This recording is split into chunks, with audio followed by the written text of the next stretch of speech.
Assalamualaikum warahmatullahi wabarakatuh.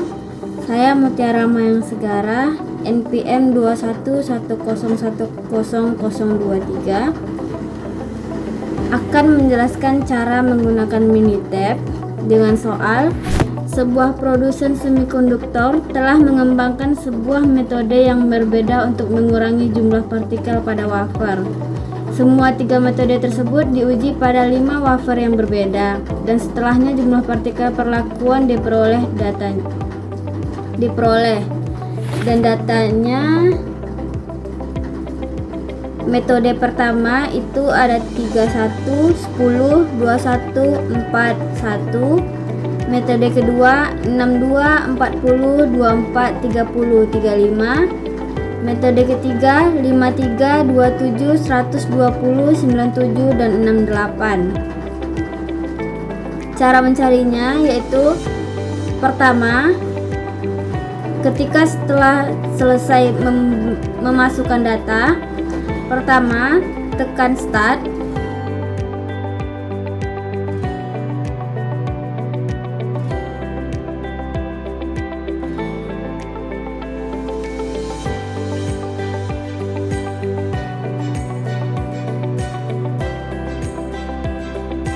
Lalu ANOVA, lalu kita ke one way,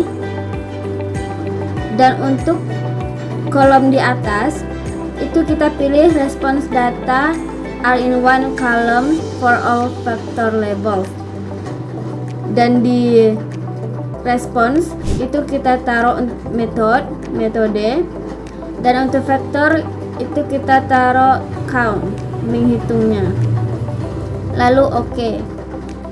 Dan inilah data hasilnya. Lalu untuk menjawab soal pertama, apakah semua metode memiliki efek yang sama pada partikel rata-rata menghitung? Jawabannya adalah tidak, karena nilai p-value hanya mendapatkan 0,06, dan itu lebih kecil daripada alfa, yaitu 0,05. Jadi dengan ini menyimpulkan bahwa tidak semua metode memiliki efek yang sama pada partikel rata-rata menghitung, dan ini hipotesis nolnya ditolak.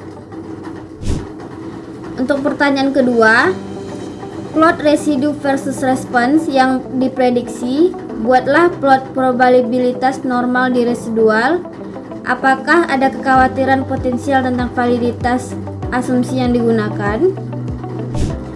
Untuk plot residu versus respon yang diprediksi, itu menunjukkan pola acak dan tidak menunjukkan tren linear atau lengkung. Hal ini menunjukkan bahwa residu tidak berkorelasi dengan respons yang diprediksi. Ini merupakan indikasi bahwa model linear mungkin memadai untuk menjelaskan hubungan antara variabel independen dan variabel dependen. Plot probabilitas normal dari residual itu menunjukkan bahwa residual terdistribusi secara normal, dan ini menunjukkan bahwa asumsi normalitas terpenuhi.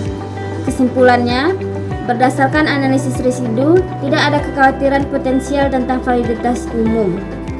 Validitas asumsi. Pertanyaan terakhir, pertanyaan ketiga. Berdasarkan jawaban pada bagian kedua, bagian B, lakukan analisis lain terhadap data jumlah partikel dan buatlah kesimpulannya. Analisisnya pertama itu hitung rata-rata dan standar deviasi. Lalu bandingkan rata-rata, itu menggunakan uji ANOVA seperti tadi, dan dilanjutkan dengan analisis distribusi data. Lalu uji normalitas, ini menunjukkan apakah data terdistribusi secara normal atau tidak. Dan yang terakhir, analisis korelasi, ini untuk membantu mengidentifikasi faktor-faktor yang mempengaruhi jumlah partikel. Kesimpulannya, yaitu terdapat perbedaan yang signifikan antara rata-rata jumlah partikel untuk ketiga metode. Distribusi data untuk setiap metode bervariasi. Data untuk beberapa metode mungkin tidak terdistribusi secara normal. Dan terakhir, terdapat kemungkinan hubungan antara jumlah partikel dan variabel. Sekian video saya.